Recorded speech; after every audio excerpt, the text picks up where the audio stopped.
반갑습니다. 빛나교회 중등부와 함께 하나님을 알아가고 있는 임춘석 목사입니다. 코로나로 인해 만남이 어려운 시기임에도 아이들이 하나님을 만날 수 있도록 힘쓰시고 기도하시는 선생님들께 감사를 드립니다. 빛나교회 교회학교 선생님들을 통해서 우리 교회의 미래와 더 나아가 한국의 미래가 밝아질 것임을 믿습니다. 교사 강습회를 통해서 선생님들에게 조금이나마 도움이 되었으면 하는 마음으로 자존감에 대해서 생각했던 것, 공부했던 것들을 함께 나누고자 합니다. 크리스천 투데이의 시장을 돌아보다 라는 제목의 글에 이런 내용이 있습니다. 이 작가는 경제학 원론 수업 시간에 학생들에게 이런 질문을 했습니다. 당신은 작품입니까? 상품입니까? 대부분의 학생들은 자신을 작품이라고 답했다고 합니다. 아마 제가 지금 우리 선생님들에게 같은 질문을 물어보아도 작품이라고 대답하는 선생님들이 대부분일 거라 생각이 듭니다. 우리가 가르치고 있는 학생들에게도 똑같은 질문을 했을 때 역시 작품이라고 대답할 거라 생각이 듭니다. 그런데 이 시대는 사람들에게요, 작품이 아닌 상품으로서의 삶을 강요한다는 겁니다. 그래서 나도 모르게 상품처럼 살고 있고 나의 자녀, 나의 제자들을 상품처럼 키워가고 있음을 발견하게 됩니다. 대부분의 사람들이 작품이라고 대답하고는 있지만 실제로는 상품으로 살아가고 있다는 것입니다. 그렇다면 여기서 생각해 보고자 하는 것이 있는데요. 상품과 작품의 차이가 무엇이냐는 겁니다. 상품의 특징은 비교를 당한다는 겁니다. 가장 좋은 상품을 만들어도 시간이 흐르면 더 좋은 상품이 나오게 되면서 그 상품의 가치는 점점 떨어지게 됩니다. 이 시대 필수품이 되어버린 이 스마트폰만 보아도요. 최신 스마트폰의 가치는 모두에게 자랑할 만큼 크게 느껴지지만 시간이 흘러갈수록 새로운 최신 기술의 스마트폰이 나오면서 내가 가진 상품의 가치는 점점 떨어지고 결국에는 폐기되어집니다. 많은 교사들과 부모들이 자신의 아이들을 경쟁력이라는 이름 하에서 많은 투자를 하게 되는 것을 보게 됩니다. 그 투자의 이면에는요, 비교라는 것이 있어요. 상품의 특징이죠. 누구에게 뒤처지지 않기 위해서, 더 높아지기 위해서 스펙을 쌓고 더 좋은 환경에서 공부하기를 원하고 성형도 해주고 운동도 시켜서 계속 이 아이를 업데이트 시킵니다. 지금 우리는 우리 아이들을 최고의 상품으로 만들고 있는지도 모릅니다. 그렇다면 우리가 방금 질문에서 말한 우리는 작품이고 우리 자녀들도 작품입니다 라고 했던 대답은 틀린 것일까요? 그렇지 않습니다. 우리는 작품 맞습니다. 다만 세상이 작품인 우리를 상품으로 강요하고 속이고 있을 뿐입니다. 우리 선생님 그리고 우리 아이들은 작품입니다. 하나님의 작품입니다. 이사야 43장 1절 말씀하고 있는데요. 야곱아 너를 창조하신 여호와께서 지금 말씀하시니라. 이스라엘아 너를 지으신 이가 말씀하시느니라. 너는 두려워하지 말라. 내가 너를 구속하였고 내가 너를 지명하여 불렀나니 너는 내 것이라. 우리의 아이들은 하나님의 걸작품입니다. 상품의 특징이 비교라면 작품의 특징은 비교가 될 수 없습니다. 그 작품을 만든 이에게 그 작품은 고귀한 것이기 때문입니다. 피카소의 그림을 처음 구경하는 초등학교 4학년생이 엄마에게 이런 말을 했다고 합니다. 엄마, 피카소 그림은 괴물 같아요. 나보다 훨씬 못 그리는 것 같은데요? 어머니는 당황하면서 그 피카소 작품의 위대함에 대해서 설명을 해 주었다고 합니다. 유명한 화가 피카소의 작품을 괴물 같다라고 저평가하면 오히려 그 사람이 그림 볼 줄 모르는 사람으로 저평가받게 되는 것입니다. 상품은 자기의 경쟁력을 높이려고 수단 방법 가리지 않지만 작품은 경쟁력이 스스로 따라옵니다. 아무도 피카소 그림의 가치를 높이려고 하지 않지만 자연스럽게 그 가치를 인정해 주는 사람들이 생기게 되고 작품 스스로 가치가 높아지면서 저절로 명예와 재물도 따라오게 되는 것을 우리는 많이 보게 됩니다. 실제로요, 2015년 5월에 피카소 그림 알제의 여인들이라는 그림이 낙찰이 되었는데 1억 7,940만 달러, 우리 돈으로 1,987억에 낙찰되었다고 합니다. 그 작품이 스스로가 가치를 올리려고 한 것이 아니죠. 그 작품의 경쟁력이 따라온 것입니다. 작품은 누가 만들었느냐에 따라서 그 가치가 달라집니다. 피카소의 그림과 저의 그림의 가치가 비슷했다면 너무나 좋겠지만 결코 그렇지가 않죠. 그렇다면 하나님의 작품은 어떠할까요? 피카소의 작품보다 아니 그 누구의 작품과도 비교할 불가한 하나님의 작품이 바로 우리 선생님들이고 우리 아이들입니다. 이처럼 올바른 자존감을 가진 아이들은 자신이 작품임을 알고 상품화하려는 세상에 속지 않습니다. 우리 아이들이 학교에서 혹은 가정에서 상품처럼 비교되고 상처받고 포기하고 낙심하며 살아갈 때 그들이 어떤 존재인지 깨닫고 자존감을 높여준다면 그것이 바로 기적이 되는 것이죠. 한 사람의 인생 궤적을 바꿀 수 있는 힘을 가진 사람, 자기가 무엇을 할 수 있는지조차 모르도록 방치된 아이들에게 자기 스스로를 제대로 볼 수 있도록 해주고 가야 할 방향을 가르쳐주는 사람, 이 기적을 가르쳐줄 수 있는 분은 교회학교 교사라고 믿습니다. 이 시간 짧은 시간이지만 자존감이 왜 중요하고 학생들의 자존감을 어떻게 높여줄 것인지에 대해서 알아보고 또 자존감이 높은 교사가 높은 자존감의 학생을 세워갈 수 있다는 것을 기억하면서 자존감 높은 교사로 세워가는 법에 대해서도 한번 생각해 보겠습니다. 하버드대학교 교육대학원 교수님이신 이 조세핀 김의 책과 강의를 참고했는데요. 시간이 되시면 교실 속의 자존감이라는 책도 꼭 읽어보셨으면 좋겠습니다. 첫 번째로 자존감 왜 중요한가라는 겁니다. 자신을 성장하기 위해서는요, 자신을 돌아볼 수 있어야 합니다. 그 돌아보는 과정 가운데 나타나는 분명한 것은 자신의 약점이죠. 그 약점을 딛고 일어설 때 한 번 더 성장하게 되는 것입니다. 그런데 사람들은 내 약점이 드러내는 것을 굉장히 싫어하죠. 특히 타인이 내 약점을 이야기하면 대개 상처를 받습니다. 그런데 이것은 그만큼 자존감이 낮다는 뜻입니다. 자신에 대한 확신이 없고 불안한 것이죠. 그 약점을 계속 지적받으면 완전한 컴플렉스가 되어서 심한 경우에는 좌절하기도 합니다. 자존감이 높은 사람은 자신의 약점을 드러내는 것에 어려움이 없습니다. 이것이 왜 중요하냐면 자신의 부족함을 찾아서 드러내고 그 부족함을 보완하여서 더 성장할 수 있기 때문에 그렇습니다. 자존감 높은 학생은 이런 부족함을 보완할 수 있고 성장할 수 있는 힘이 있습니다. 자존감은 자신에 대한 긍정적인 마인드입니다. 나의 가치에 대한 긍정적인 신념이며 자신에 대한 신뢰입니다. 스스로 자신을 인정할 줄도 알고 용서할 줄도 알면 실패와 어려움 속에서도 포기하지 않고 자아 발전을 위해 꾸준히 노력을 투자하는 힘이 바로 자존감입니다. 이 자존감이 높은 아이들의 특징을 조금 살펴보면요. 이 자존감이 높은 아이는 외부적인 것에 큰 영향을 받지 않아요. 자존감이 낮은 아이에게 입은 옷이 그게 뭐니? 라는 말을 들으면 그 옷을 2번 다시는 안 입습니다.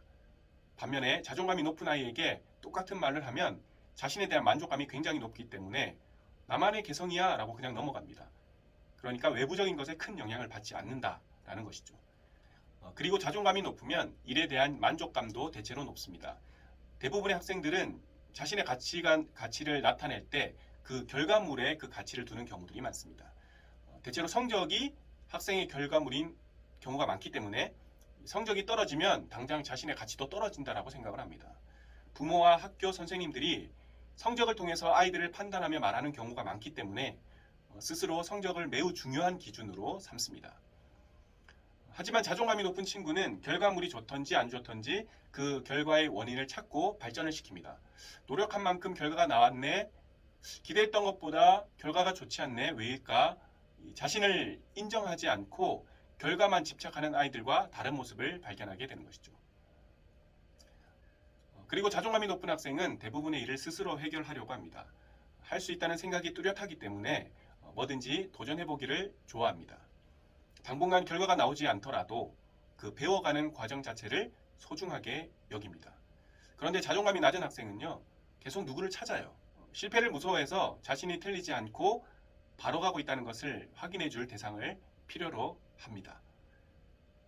그리고 이 자존감이 높은 학생은요, 지금 하고 있는 일에 대한 책임감이 강해요. 그래서 무슨 일이든지 열심히 합니다. 그런데 이 자존감이 낮은 학생들은 자신의 무력함, 무기력함, 그런 것을 느끼기 때문에요, 할 수 있는 것이 없다라고 생각하는 경우도 많습니다. 이 자존감이 높은 학생은 또 실패로 인한 좌절감을 견뎌내는 힘이 굉장히 강해요. 왜냐하면 이 실패가 전부가 아니라는 것을 알고 있기 때문에 그렇습니다. 그래서 실패를 인정하고 필요할 때 도움도 청할 줄 압니다. 그런데 이 자존감이 낮은 학생은요, 한 번의 실패 때문에 주저앉아요. 자신의 약점을 숨기기 위해서 자기가 잘못했을 때 계속 남 탓을 합니다. 이처럼 자존감이 굉장히 이 학생들에게 중요하다는 것이죠.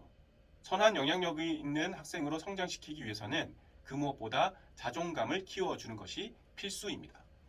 그런데 이 자존감과 비슷하면서도 전혀 다른 개념의 것들로 인해서 엉뚱한 일이 일어날 수 있는데요. 이 자존감이 무엇이고 그 비슷한 개념, 하지만 전혀 다른 개념들이 무엇인지 한번 알아가 보고자 하는데, 자존감 대 자존심, 자부심, 자기애. 자존감은 자기 자신을 존중하는 힘입니다. 자신이 사랑스러운 사람이라는 것에 대한 믿음이며 언제나 새로운 도전을 할 수 있다는 믿음입니다. 자존감을 키우려고 한 건데 엉뚱하게 자존심을 키우고 있을 수도 있어요. 자존심이 무엇이냐면요. 이런 말 들어보셨을 겁니다. 너는 존심도 없니? 이 존심이 없다는 소리 들으면 좋겠어요. 왜냐하면 자존심은 이 자존감과 반대 개념이라고 할 수 있기 때문에 그렇습니다. 이 자존심에는 열등감이 포함되어 있어요. 자존심은 남과 비교해서 자신이 더 훌륭할 때 느끼는 것입니다. 우리의 비교 방식에는 잔인한 습관이 있는데요. 이 한 명에겐 왕관을 씌워주고 다른 한 명은 패배자로 만들어버립니다. 형은 이렇게 했는데 너는 왜 안 돼? 내 형 반만 닮아봐라. 이런 비교를 당하면 이 자존감이 아닌 자존심이 남아서요. 반감이 막 생깁니다. 이 반감은 상처가 되고 심각해지면 원한이 되기도 하죠. 자부심이라는 개념도 있습니다. 자부심은 무언가를 성취했을 때 느끼는 감정입니다. 내가 성취한 것에 대해서 자랑, 긍지를 느끼는 것인데, 문제는 이 자부심은 그리 오래가지 못하는 데 있습니다. 우리가 만나는 이 과제는 성취할 수도 있고 실패할 수도 있죠. 이런 상황 속에 자부심은 상황에 따라 변하는 일시적인 현상에 의해 생기는 감정입니다. 1등을 했을 땐 자부심을 느껴요. 3등, 4등을 하면 자부심이 확 떨어지는 경우가 생깁니다. 요동하지 않는 자존감과는 큰 차이가 있죠. 그리고 자기애라는 것이 있습니다. 이 자기애는 나르시시즘이라고도 하는데, 현실을 무시하고 자신의 꿈속에서 살고 있는 것을 말합니다. 이 그림을 보면 재밌어요. 이 배 나온 중년 남성이 거울을 보고 있는데 이 거울 속에 비친 모습은 건강한 청년이에요. 이것을 좋게 해석하면 내가 아무리 약하고 약점이 있어도 이렇게 될 수 있다 라고 할 수 있겠지만, 사실 엄밀히 말하면 착각에 지나지 않는 것이죠. 중년은 청년이 될 수 없기 때문에 그렇습니다.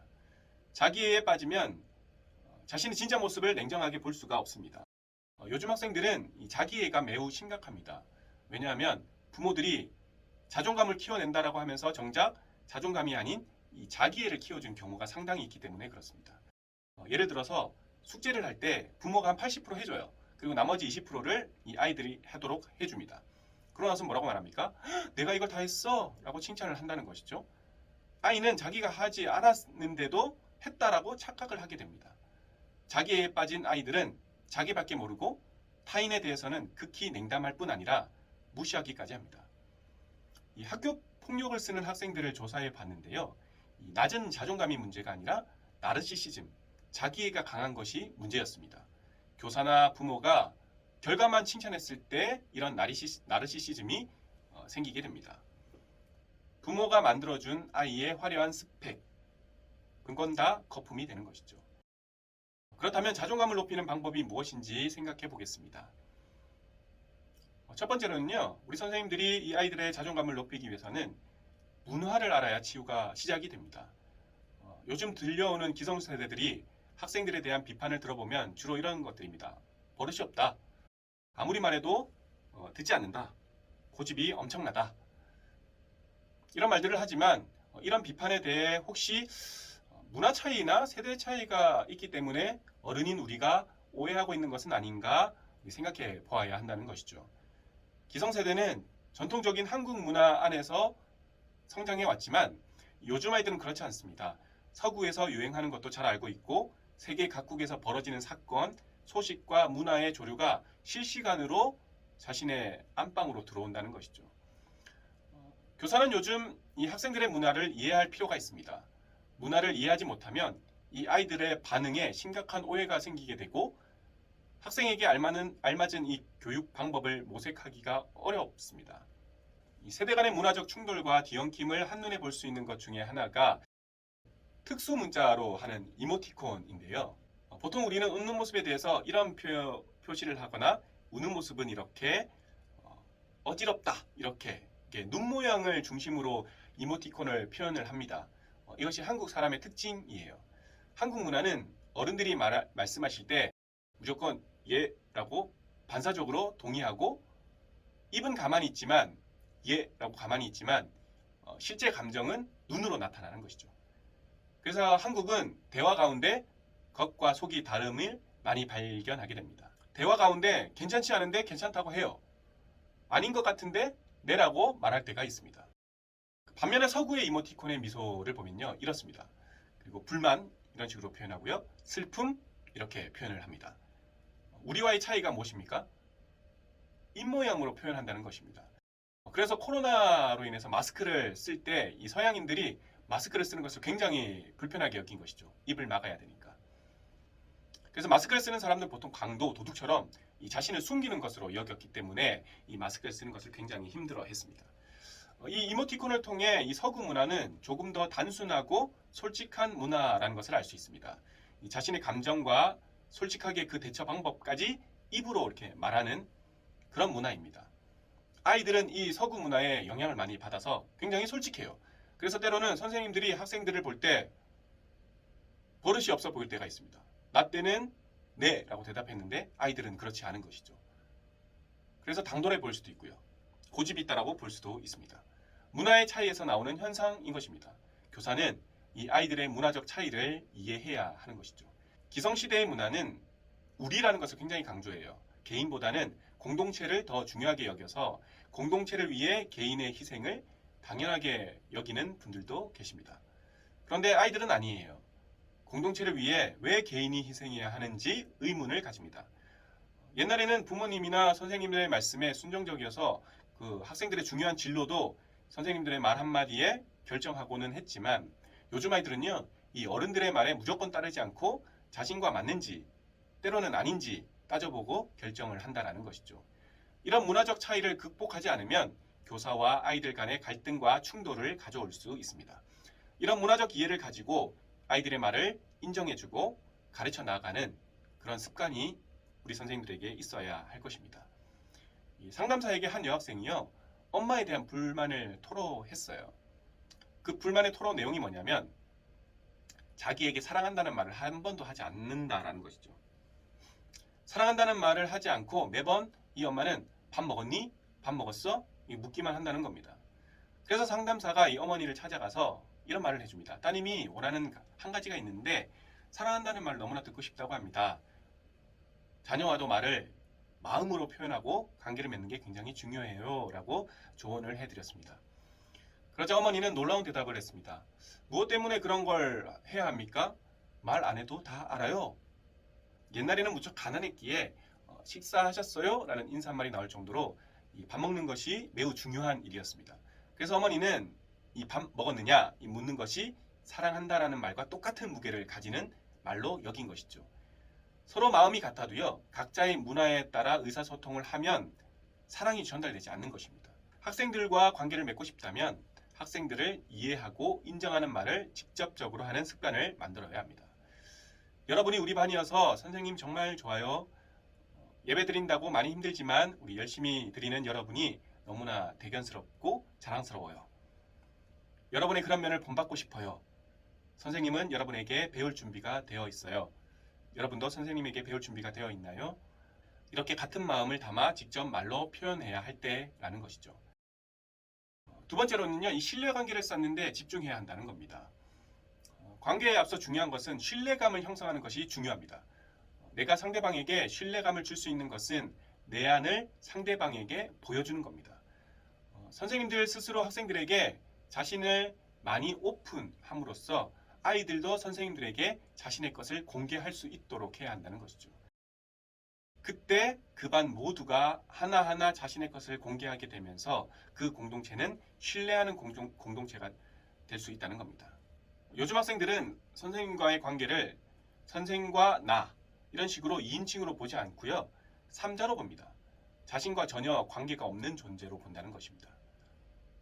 그래서 신뢰관계가 형성되지 않으면 뭐가 이런 걸 지적하게 되면 굉장히 당황스러운 일이 생기게 되는 것이죠. 제가 아직 빛나교회에 부임한 지 얼마 되지 않아서 아직 이 학생들과 신뢰관계를 맺지 않은 상태에서 한 학생에게 너 설교 시간에 졸더라 라고 말하면 그 친구는 바로 나를 향한 방어태세를 취하게 될 것입니다.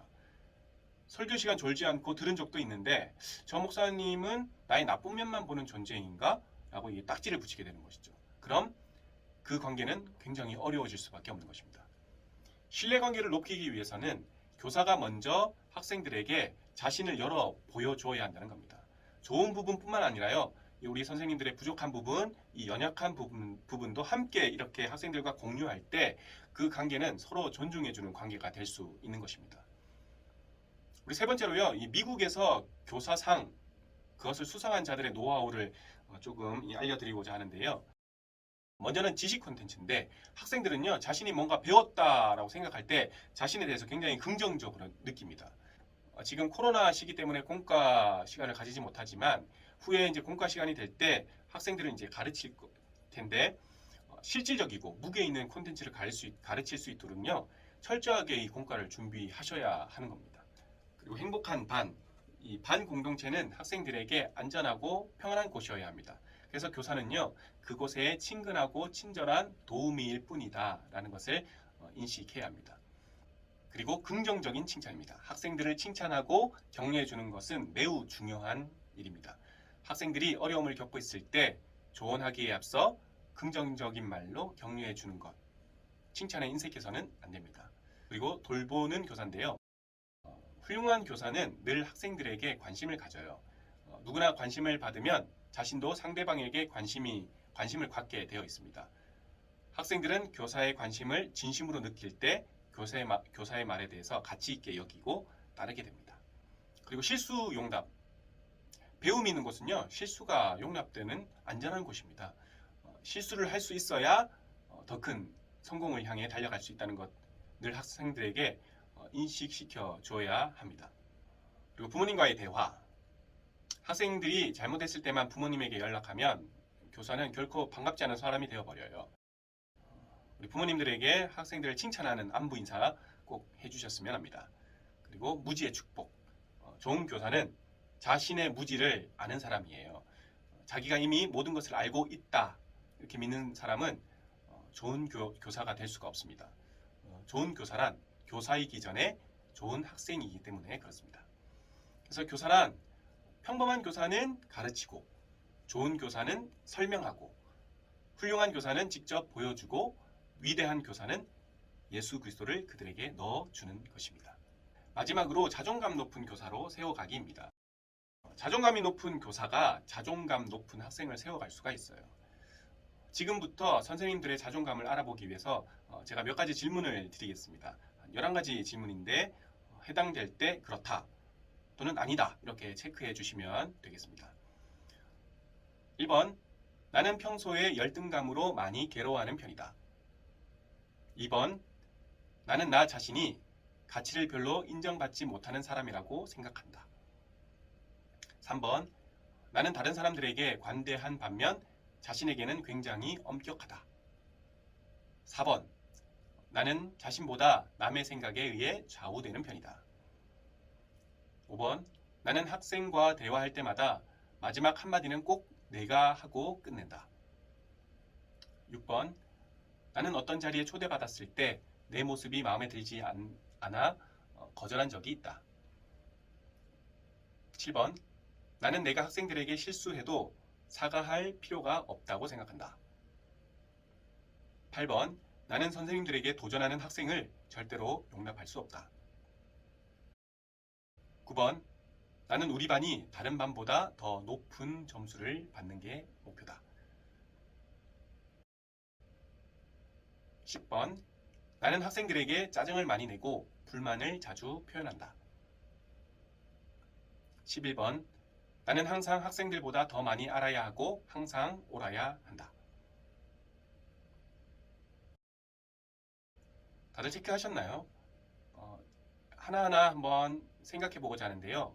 먼저 나는 평소에 열등감으로 많이 괴로워하는 편이다. 그렇다라고 체크하신 선생님은 겉으로 보기에는 전혀 그렇지 않아 보일 수 있습니다. 우리의 문화라는 것이 자신의 약점과 직면하는 데 서투른 편이 있습니다. 그래서 불편하거나 거북스러워 스스로 묵과하며 넘어가고 그것을 괴로워하는 경우들이 있는데요. 약점과 부족함, 이것들을 인정하고 직면해야 열등감을 이길 수 있습니다. 두 번째로 나는 나 자신이 가치를 별로 인정받지 못하는 사람이라고 생각한다. 이 항목을 그렇다 체크하신 분은 이 자신의 부족함을 들킬까봐 진실한 모습까지 숨기는 경우가 있어요. 자신의 가치를 스스로 모르기 때문에 방어벽도 높고 살짝만 건드려도 크게 상처를 받습니다. 그래서 외부적인 칭찬에 약해요. 자신의 가치를 외부적인 것이 아닌 말씀에서 찾기를 우리가 한번 노력해 봐야 할 것입니다. 그리고 세 번째로 나는 다른 사람에게 관대한 반면 자신에게는 굉장히 엄격하다. 남의 실수에 대해서 뭐 그럴 수 있지라고 유래해 주면서도요. 정작 나의 실수할 때는 내가 실수를 하면 밤새 그것에 대해서 생각하고 괴로워하며 용납하지 못하는 분들이 많습니다. 그런데 이제는 남에게 관대한 만큼 자신에게도 관대할 필요가 있다는 것을 꼭 기억했으면 좋겠습니다. 그리고 네 번째는 나는 자신보다 남의 성격에 의해 좌우되는 편이다. 이 항목이 한국인 대부분이 그렇다고 대답하는 항목이라고 합니다. 아닌 것에 대해 주변 사람들이 날 봐서 좀 이렇게 해줘 이렇게 하면 그냥 따라가지고 남의 시선 때문에 자기가 진정 원하는 길을 가지 못하고 말 못해서 꿍꿍대고 이런 경우들이 많다는 것이죠. 하지만 생각과 행동이 일치하지 않으면 마음의 병이 생긴다라는 것이죠. 그리고 다섯 번째, 나는 학생과 대화할 때마다 마지막 한마디는 꼭 내가 하고 끝낸다. 학생을 꼭 이겨야 직성이 풀리는 성격입니다. 교사로서 꼭 기억해야 하는데요. 우리도 학생들에게 배울 수 있다는 겁니다. 학생들의 말을 들어주기를 힘쓰면 교사인 저와 여러분도 성장할 수 있습니다. 여섯 번째, 나는 어떤 자리에 초대받을 때 내 모습이 마음에 들지 않아 거절한 적이 있다. 그렇다라고 체크하신 선생님은 이 부끄러운 부분을 솔직하게 드러내지 못하는 타입이에요. 예로 친구와 약속이 있어서 약속 시간에 이제 나가려고 하는데 입을 옷이 없다고 생각하면 몸이 아프다, 못 나가겠다 이렇게 핑계대고 참석하지 않는다는 겁니다. 자신의 연약함을 드러내지 못하면 신뢰관계를 맺는 것이 너무나 힘들 수 있습니다. 일곱 번째로 나는 내가 학생들에게 실수해도 사과할 필요가 없다고 생각한다. 자존심이 강하지만 자존감이 낮으신 분이에요. 자존심이 강한 사람은 실수를 해도 사과를 하지 않습니다. 대신 남 탓, 학생 탓으로 돌립니다. 탓을 한다면 결코 성공자가 될 수 없습니다. 여덟 번째로 나는 선생님에게 도전하는 학생을 절대로 용납할 수 없다. 역시 자존감보다 자존심이 세기 때문에 그런데요. 요즘 시대를 이해하는 노력이 없다면 여전히 버릇없는 학생으로 야단치는 선생님이 되고 마는 것이죠. 아홉 번째로 나는 우리 반이 다른 반보다 더 인정받는 게 목표다. 그렇다고 하신 선생님은 성과에 자신의 가치를 두고 있는 것입니다. 반이 인정받으면 교사 스스로 자신이 최고라고 생각을 하는 것이죠. 이런 선생님의 안타까움은 이 자신의 가치관을 학생들에게 심어줘서 그 영향으로 학생들도 비슷한 가치관을 가집니다. 그래서 성적, 우월함 이런 것들이 가치관의 중심이 되어버리고 마는 것이죠. 열 번째로 나는 학생들에게 짜증을 많이 내고 불만을 자주 표현한다. 마음이 불행한 분입니다. 자신이 불만족스럽고 행복하지 않기 때문에 불행해 보이는 것이죠. 우리의 마음, 우리의 상황 돌아보고 기도해야 할 것입니다. 11번째로 나는 항상 학생들보다 더 많이 알아야 하고 항상 옳아야 한다. 자존심이 높고 자존감이 낮으면 열등감이 가득해지죠. 그래서 학생들이 공과 시간에 질문할까봐 겁이 나요. 그래서 학생들의 질문을 막기도 합니다. 결국 학생과의 교감이 이루어지지 못하게 되는 것이죠. 체크해보시니 어떻습니까? 그렇다 체크가 많아도 좌절하거나 실망할 필요가 없습니다. 우리는 누구나 상처받고 깨지기 쉬운 존재입니다. 세상에는 완벽한 사람은 없어요. 자존감을 높이는 첫 번째 단계는 자신의 모습을 솔직하게 받아들이는 것입니다. 자신의 자존감을 정직하게 다루어 본 경험이 있는 선생님이 후에 아이들을 위한 훌륭한 선생님이 될 수 있습니다.